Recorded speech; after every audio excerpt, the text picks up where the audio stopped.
Hello. Hi. За сайн бацгаана уу?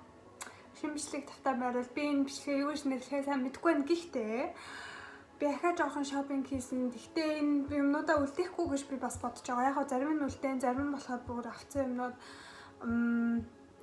Энэ удаа тэгэхээр ахаад нэг хоол хийнэ. За. Би одоо ч яг өнөөдөр бүтэнсээ угаасаа нөгөө нэг би ангийнхандаа гэрийн даалгавраа ярилцдаг та 12 цагаас тэгэж ярилцахаасаа өмнө хувцсандаа үзчихэд тэгээд бичлэгийг авсан байгаа. Тэгээд тэрнийхэн дараа ярилцчаа. Тэгээд одоо би буцаад өөрийнхөө дөрөв товц руугаа орсон байна. Миний дөрөв товц гэдэг нь одоо сүүлийн ийм юм өмсдөг болсон. Ямар ч хамаагүй дээр юм өмсөд доороо бага. Тэгэж байгаа. Энэ тэрхүү биш шүү. Энэ юу? Татвар хүмүүс ахгүй юу? Тэгтээ ингийн leggings шиг тийм. За ямар ч юм гэртээ би сүүлээ тийм юм өмсөд байгаа.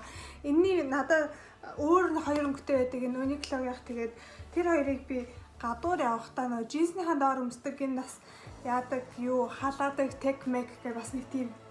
Өнөөдөр гадаа гой цас орсоор. За бүгдээрээ хувцраа орохоос өмнө надад саяхан нэг асуулт ирсэн YouTube дээр өсчний тухай яриад өгөөч гэж асуусан. Гэхдээ би тэр зөв уншсан байх гэж найдаж байна. Ямар ч байсан миний үс вэ штэ. Би сүүлд өсчин хизээ орсон гэж. Би сүүлд Монголд хизээ байлаа. 2019 оны 100 би өсөө сүлд тайруулсан. Тэрнээс хойш би өсчинд ороогүй. Энд би өсөж байгаа тайруулахаас айгаад идэв. Тэгээд баг яг хөө би одоо хүртэл амьдралдаа өөрийнхөө үсийг одоо ингээд засч үзээгүй ч гэсэн тэр нь амар сонирхолтой санагдаа. Тэгээд бас би намнад үс хайчилдаг хайж байдаг гэсэн би тэгээд сая ер нь очиж намнад дээр очиж үсээ засалт юм уу гэж бодод. Гэхдээ надад яг үндэ үс засах шаардлага байхгүй л да. Яг хөө сүүлийн ахуулах хэрэгтэй болов. Тэгээд нэг тиймэрхүү. Өсчингийн хувьд болохоор энд байдаг. Гэхдээ одоо нэг коронагийн хаалттай байгаа. Яг гой өсчин олоод явж болох л ах. Гэхдээ би жоохон аяагаад идэв тэр нөгөө нэг Монгол хүний үсийг хүмүүс нэг засч чаддгүй гэд намайг айлгаад идэх байхгүй юу. Гэхдээ угаасаа надад тэртээ нэг хийх өсчин хэрэггүй. Тэгээ би Монголд очиод засуулахдаа юу ячтээ. Одоо ингээд ургахаар хэлбэртэй ургахаар засуулъя гэхээр нэг хөөрхөн хэлбэртэй засчтээ. Юунд хөвгүүдэд болохоор байнга үсээ засуулдаг хөвгүүдэд нөгөө юун дээр германуудын өсчин гэж яддаг яг нөгөө герман хүний ажилладаг шаруудын үсийг амар сайн засдаг.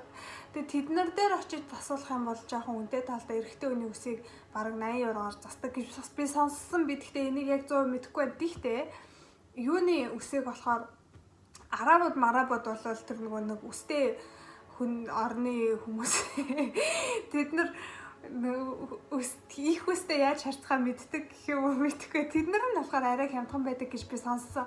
Гэхдээ би яг тийм эрчүүдийн байнга өсчинд орох асуудалгүй болохоор би өсчинд угаасаа ордгоо дөө. Юун дээр хөвгүүд болохоор тэр арабууд дээр миний сонссноор 15-аас 20 евроогоор засуулдаг гэсэн. Тэгээ тэр нь амар гайгуудаа ордог. Тэг. Яна миний ширээс амар харагдаж байна. Май ширээ бити тоогоор би хичээлээ хийжсэн сая. За бүгдээ эхний аутфитэнд орох уу? За эхний аутфит. Энэ аутфитыг би сая би H&M-с хэдийн юм захиалаа тэгээ таалагдвал аваад таалагдахгүй бол болиё гэж бодчихсан байхгүй юу? Тэгээд энэ аутфит болохоор H&M-ийнх биш. Энэ палажийг би юун дээр Black Friday-ээр авсан өөртөө Urban Outfitters-аас авсан. Тэгээд тэнд болохоор тэгээд тэрийгээ би нөгөө нэг шинэ жилээр өмссөн. Шинэ жилээр би цамцны доор өмссөн байсан болохоор хинч анзаараагүй. Гэхдээ ийм палаж байгаа. За тэгээд энэ палажийг би энэ удаад юу Converse-тай хослуулсан. Гэхдээ Converse-с илүү бас нөгөө нэг том цагаан пүүзээ өмсч болно. Эсвэл юугаа өөр юм өмсч болно. Тэгээ тэрнийхэн дээгүүр би юм джинси яка бас нөмөрсөн байгаа. Энэ джинси як хэрэг танаар санаж байгаа бол миний нөө Zara-гийн хоолоос юутай ирсэн яг. Энийн оронд би нөгөө нэг энэ цэнхэр амбушийн готлыг бас өмссөн. Тэгэхээр амар жоохон cool vibeтай болж байгаа. Тий. За. Энэ дээр штэ бас зөвхөн тийм намхан гутал биш бас өсгийтэй гутал өмсч олон жоохон гангалаад тий. Тэгэх юм бол бас арай өөр vibeтай болно. Амар тийм олон төрлийн олон аргаар өмсч болохоор versatile жижигхэн хар палаж. Тий. За, энэ дээр би одоо өмсөж байгаа болохоор энэ хар савхин цамц. Энэ нь болохоор гэхдээ яг нөгөө нэг ариг савх биш хурамж лидрийн. За. Ямар ч гэсэн савх бол биш. Гэхдээ одоо савх шиг харагддаг. Faux leather. Тий. За тэгээ ямар ч гэсэн тэрийг би амар сонирхоод авсан байхгүй юу. Тэгээ жоохон том байсан бол надад илүү таалагдах байсан. Гэхдээ одоо би ерөөсөө голохгүй байгаа. Тэгээд энийг бол би үлдээ гэж бодож байгаа. Угаасаа тэр палажийг би Black Friday авсан учраас тэр угаасаа миний палаж би зөвхөн та нарт үзүүлээгүй. Тэгээ энэ удаад үзүүлчихье гэж бодоод тэр цамц маань нь шүү дээ. Эмэрцмэр хар өнгөтэй 20-90 евро 30 евротой байж агаад амар их хямдраад би тэгээд 9.30-аар авсан. За. Тэгээ сүүлийн тэр нөгөө нэг Matrix-ийн загвар жоохон модонд орж байгаа гэхээр би надад байдаг нэг хар шил тэргээ би зүүсэн чи амар Matrix шиг болсон. Гэхдээ надад амар таалагдсан. Энэ дээр би жижигхэн хар цүнхээ барих байсан. Гэхдээ би тэрийг ерөөсөө бодсонгүй. За яах вэ? За. Тэгээд бас өөр нэг хар цүнх би авсан. Тэгээд тэрийгээ бас барих гэжсэн чи мартаа. За. Дараагийн юм болохоор энэ нэг зузаан цамц байгаа. Энэ цамцны урд байгаа нэг хээвэ штэ тэ нэг юм хэрээс шиг тэр надад айгүй таалагдаад яг би тим хээтэй нэхээстэй цамц хайжсэн баггүй юу. Тэгээ яг тэр цамц хайж байгаа. Тэгээ гоё крем өнгөтэй хайжсэн чи олдсон нэг цамцыг нь би авсан. Тэгээд материал нь болохоор анх барихад зүгээр ч юм шиг тэгсэн мөртлөөсөө нэг угаагаад будаа болох юм шиг санагдаад тэгээд би яахаа мэдэхгүй байна. Тэгтээ тэр цамцыг ба штэ би 34.99-ийн цамцыг би 8 евро 41 центээр авсан байна. Энэ нөгөө манад сейл болж байгаа болохоор би бүх юмыг сейлээс авсан. За тэгээд энэ цамцныхаа хар өнгөтэйг авсан. Гэхдээ яг адилхан биш өөр цамц нь. Яагаад тэгэхээр надад тэр нөгөө цамц нь илүү таалагдаад тэгээ нөгөө цамц нь бас крем өнгөтэйсэн. Тэгээд тэр цайврыг нь авах гэсэн чинь арцмэр дууссан байхаар нь би за тэгвэл харин аваад өмсөд үзчих бүр болохгүй бол буцааж агаад шар өнгөтэйг нь ирэхээр нь авчна гэж бодохгүй юу. За тэгээд тэр хар нь болохоор 20-90 евро гэж агаад би 10 евро 28 центээр авсан. За ямар ч гэсэн нэг тиймэрхүү тэгээд энэ хар нь надад амар таалагдсан. Гэхдээ гар нь нөгөө нэг яг энэ гараараа ингээд амар сул агаад ханцуу амар тийм том. Тэгэхээр би одоо иймэрхүү юмны дээгүүр палтан өмсгөөр гар нь тэгэж амархан палтаны ханцуураа ордгоо байхгүй. Тэгэхээр би нэг яах вэ бодож байгаад буцааж магадгүй үгүй ч магадгүй. Тэгээ бас би тэр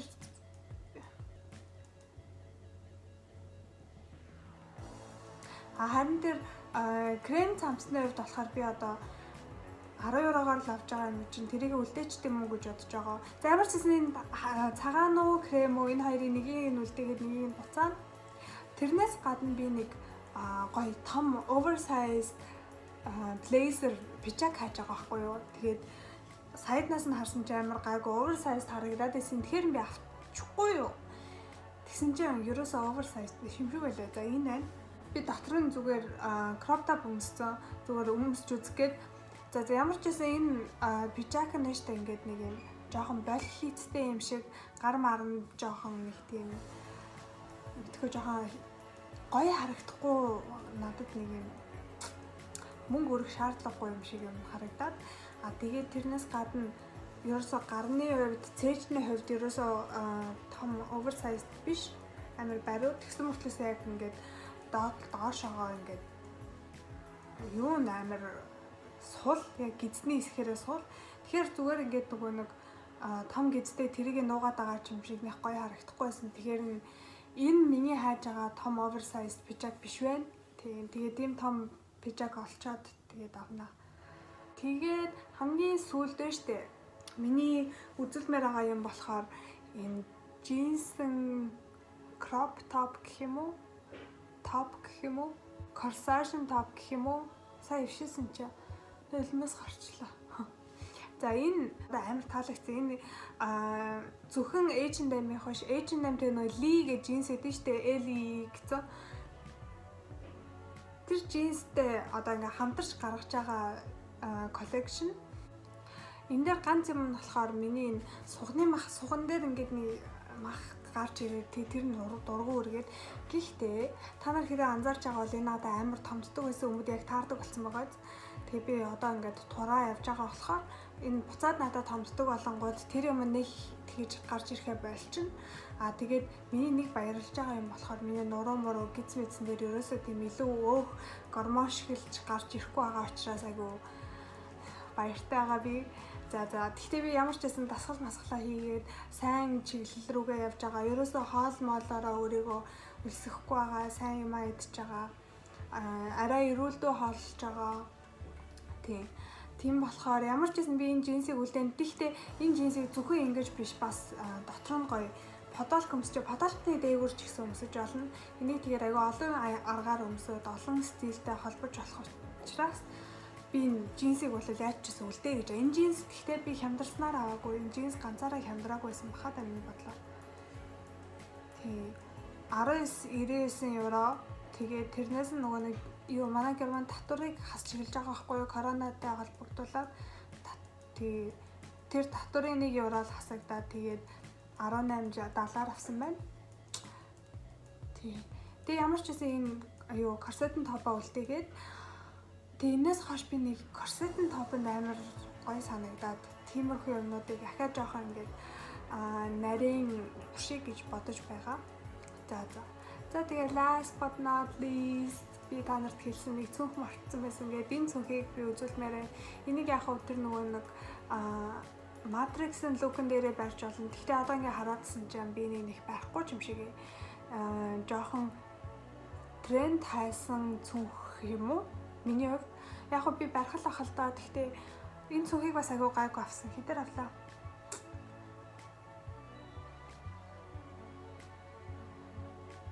€25-тай байж ахт нь би 11.20-аар авсан юм байна. Тэгэхээр би үлдээх үгүйгээ сайн мэдэхгүй байна. Уулын чөөрх хөвдөөхэн тэгээд ихэн магтчихаар.